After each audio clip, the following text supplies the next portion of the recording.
साधक का प्रश्न है कि धैर्य जल्दी से क्यों खो देते हैं हम, शीघ्र धैर्य धैर्य क्यों खो देते हैं, क्यों हम धैर्य नहीं धारण कर पाते, या फिर यूँ कह सकते हैं कि सांसारिक हो अथवा स्पिरिचुअल आध्यात्मिकता के मार्ग में हो, कुछ भी थोड़ी बहुत उहापोह हुई, हल्की सी कष्ट की, हवा चली, आंधी चली, ज़रा सा कुछ दुख आया, कुछ भी क्षणिक आपदा विपद कुछ भी आया तो उसमें धैर्य खो जाता है। तो धैर्य इसलिए खोता है क्योंकि अपने में आत्मबल की, अपनी आत्मशक्ति की कमी होती है।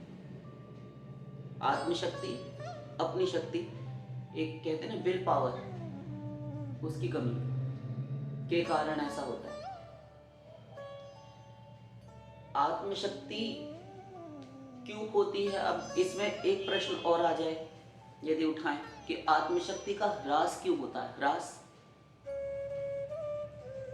इसकी कमी क्यों होती चली जाती है?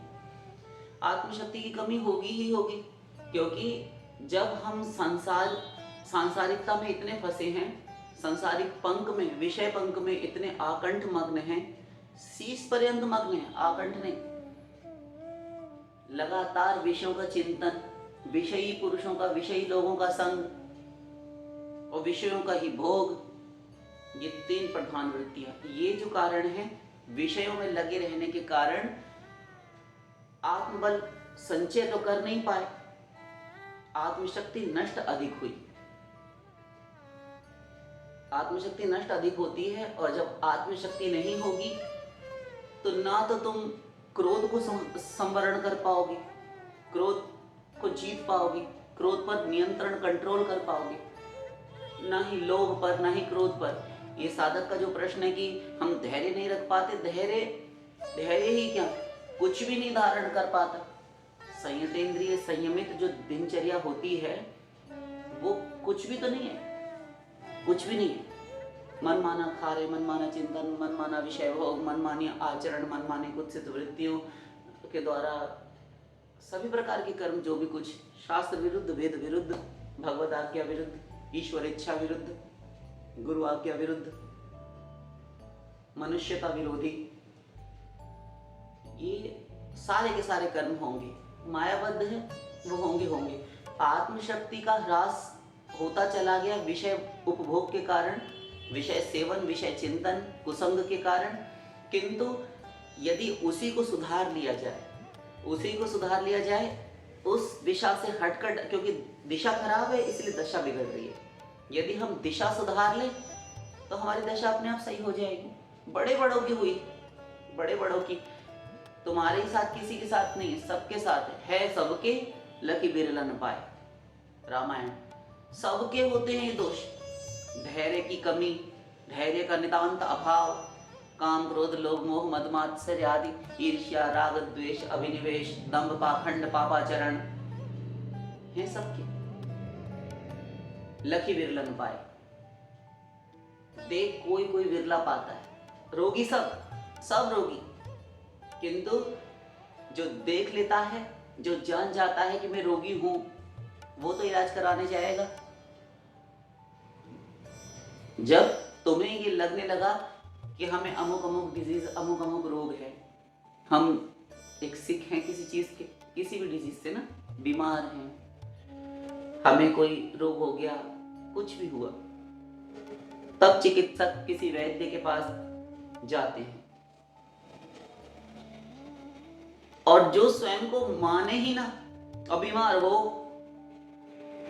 और ऐसे होते हैं संसार में, आप इलाज क्यों नहीं करवाते अपना, इतना प्रॉब्लम झेल रहे हैं, इतनी परेशानी में हैं, अरे डॉक्टर के पास जाओ तो और तमाम पर्चे में लिख देगा 50 बीमारी, तो हम तो और डर जाएंगे, हम तो नहीं जा रहे। बाद में 1 आध 2 4 6 साल महीना बाद बीमारी बढ़ गई, तब बैठकर रोग बढ़ेगा।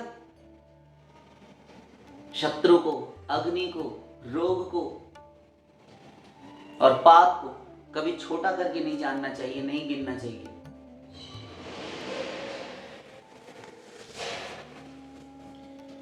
कब बढ़ जाए, इसलिए तुरंत इलाज करवाओ।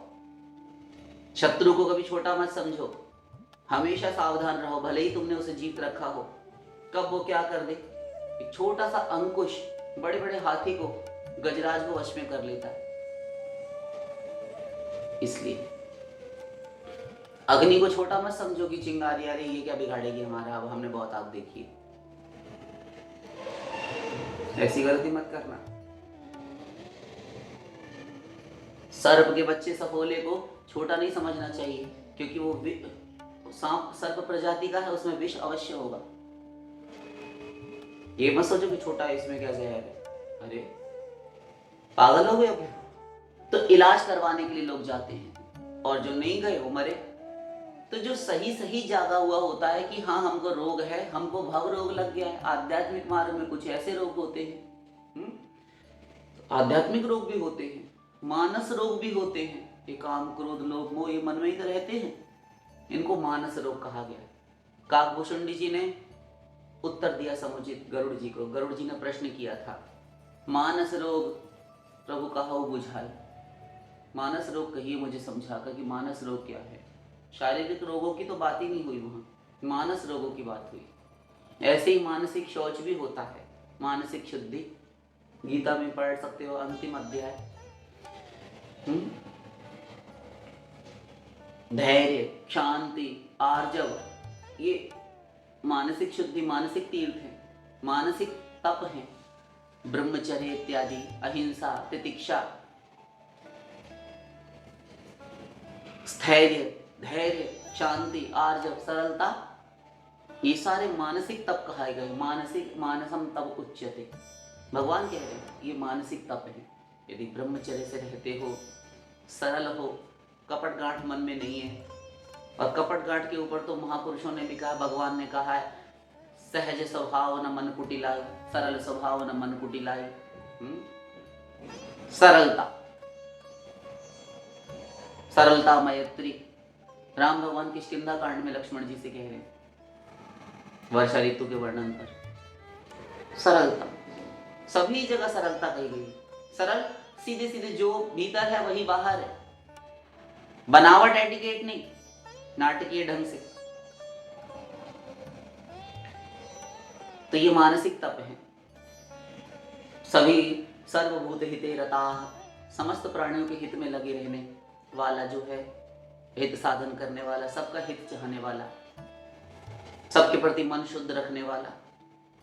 मैत्रः करुण एव च, मित्रता का व्यवहार करता है सारे समाज के लोगों से, और करुण होता है, किसी का दुख कष्ट नहीं देख सकता। भक्त ऐसा होता है कि दूसरों का दुख, सारे संसार का दुख अपने सिर पर उठाने के लिए तैयार रहता है। उसकी धैर्य की सीमा नहीं होती। उद्धव भगवान कहते हैं, पढ़ सकते हो श्रीमद् भागवत जी में, उसके धैर्य की सीमा नहीं होती, बहुत सहन कर सकता है।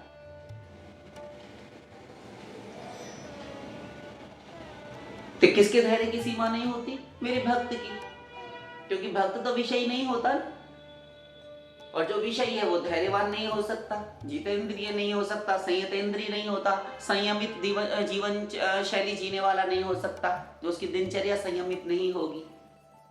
जो भक्त होगा वो संयतेंद्रिय होगा, संयमित जीवन शैली होगी उसकी, संयमित जीवन जीने वाला होगा, आहार विहार उसका शुद्ध होगा, सभी चीज उसकी संभली हुई होती है, उसके वश में होती है। उद्धव,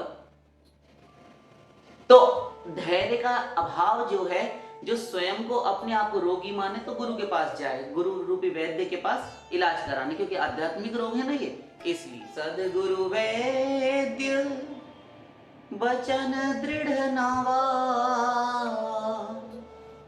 दुर्लभ साज सुलभ करी पावा। उत्तर रामायण। सदगुरु वैद्य, सदगुरु रूपी जो वैद्य है, गुरु रूपी वैद्य, उसके वचन दृढ़ नाव के समान है, दृढ़ सुदृढ़ नौका के समान। उसमें बैठकर तुम पार हो सकते हो, अर्थात उन वचनों के माध्यम से उनको अपने जीवन में उतार कर, आत्मसात करके हम उन वचनों के माध्यम से होकर जाएं। महाजनों ये न गता सपंथा। महाभारत, जिस मार्ग से महापुरुष संत ये होकर गए हैं वही मार्ग है। नान्यः पंथा विद्यते येनाय, श्वेताश्वतर उपनिषद। और कोई मार्ग नहीं। तो लकी विरलन पाए, जिसने देख लिया कोई एक विरला होता है जिस पर कृपा हो जाती है भगवान की, वो अपने आप को मानता है, वो उसका अहंकार अब खुद स्वयं समाप्त करने की शक्ति आ जाती है उसमें। और साधारण व्यक्ति को कह दो, उसको खुद तो स्वयं तो दिखाई नहीं देगा उसे कि हम अहंकारी हैं, दूसरा कोई बता दे तो तू अपने आप को तो देख ले, ऐसे कहने लगेगा, ऐसे ही कहता है। किंतु लकी विरलन पाए हैं सबके, जिस सबके हैं, और किसी किसी ने देख पाया, किसी विरले ने, कोई एक। तो जिसने देखा वो बड़ा भाग्यवान होता है। यहीं से आध्यात्मिकता का प्रारंभ होता है सही मायनों में, कि हमने जान लिया कि हमें ये विकार, ये दोष हैं, तब हम उनके परिष्कार के लिए कोई ना कोई उद्योग करते हैं, कोई ना कोई चेष्टाएं करते हैं, तत्प्राप्त्यर्थ तत्पूर्त्यर्थ हम चलते हैं। और अपने से किसी वरिष्ठ की सेवकाई, किसी की सेवा, किसी की दासता, किसी के वशवर्ती होना हम स्वीकार करते हैं। अपने से जो वरिष्ठ है वही हमारा गुरु है, जिसने उस मार्ग में आने वाली अड़चनों को फेस किया है, सामना किया है, जो जानता है, जो हमें बताएगा, जो स्वयं भुक्तभोगी है और साथ साथ अनुभवी है, उसी का नाम गुरु। क्योंकि वही हमको समझा देगा कि ऐसे नहीं, ऐसे है, वहां पर तुमको ऐसे दिक्कत आएगी, ऐसे प्रॉब्लम आएगी, वहां तुम्हारा पतन हो सकता है, वहां पतन की आशंका है, उस मार्ग से मत जाना, उस मार्ग पे जो तुम चल रहे हो वहां तक ठीक है, उसके आगे ना जाना, वहां से ऐसे मोड़ना। यही बताने वाला गुरु होता है। गुरु यही सब करता है। और हम माने तब तो ठीक है, तुमको ये 5 ml दवा आधा गिलास पानी में लेनी है, 50 ml 100 ml पानी के अंदर डालकर लेनी है। 5 ml दवा किस काम की डॉक्टर साहब, हम जल्दी जल्दी कम से कम 20-20 ml पियेंगे या 50-50 ml पियेंगे, शीशी खत्म कर देंगे, 200 ml की है, मरो। अपना मुंह चला रहा है वहां तुम्हारी बुद्धि काम देगी? जब एक बूंद विष में ही काम खत्म हो जाता है प्राणी का, तो एक बूंद क्या, ऐसे ऐसे सर्प प्रजाति अभी भी इस धरती पर मौजूद है कि जिनकी विष की एक बिंदु, एक बूंद 100 हाथियों की जान ले सकती है। इतना भयानक विष, एंटीवेनम काम ही ना करे। हाँ, विष की एक बूंद 100 हाथियों की जान ले ले। कितना घातक, कितना तीक्ष्ण होगा, मारक होगा वो विष। तो इसीलिए कहते हैं विषय को भी छोटा नहीं, और विषय तो इससे भी ज्यादा घातक है। और विषयों में पहले विष ही आता है, यह तो अंत में है, विष पहले है। विषय विष के समान है, हम तो कहेंगे विषय विष से अधिक कहीं घातक है, मारक है।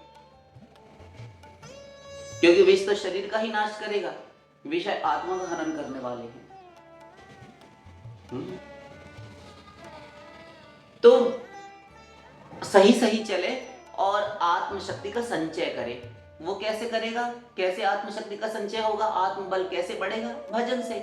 नाम जपो, नाम गाओ, रूप ध्याओ, भजन करो, पूजन करो भगवान का, घर में श्री विग्रह लाओ, कोई भी श्री मूर्ति, छाया चित्र, कुछ भी भगवान का एक साक्षी भाव से कोई होना चाहिए हमारे सामने, भगवान का प्रतिबिंब या प्रतिकृति, उनकी आकृति भगवान की, राधा रानी की। हरि हैं, गुरु हैं, वैष्णव जन हैं, इन सभी को नमस्कार करना चाहिए, सभी को प्रणाम करना चाहिए। इस प्रकार करते रहने से हृदय शुद्ध होता है। कुत्सित आचरणों का त्याग, कपूया चरणों का त्याग, छल कपट का त्याग, दुराव छिपाओ गुरु से, हरि से, इन सब से करने की ये जो हम कोशिश करते हैं, प्रयत्न करते हैं, दिन रात अपनी प्राइवेसी धरे रहते हैं, ये सब से जब हम बचेंगे, 10 दिन के अंदर करके देख लो, अपना अनुभव स्वयं आकर बताओगे कि हमारे साथ क्या क्या हो रहा है। सब होता है, सब। और सभी को लक्ष्य प्राप्ति हुई है, इसी प्रकार से हुई।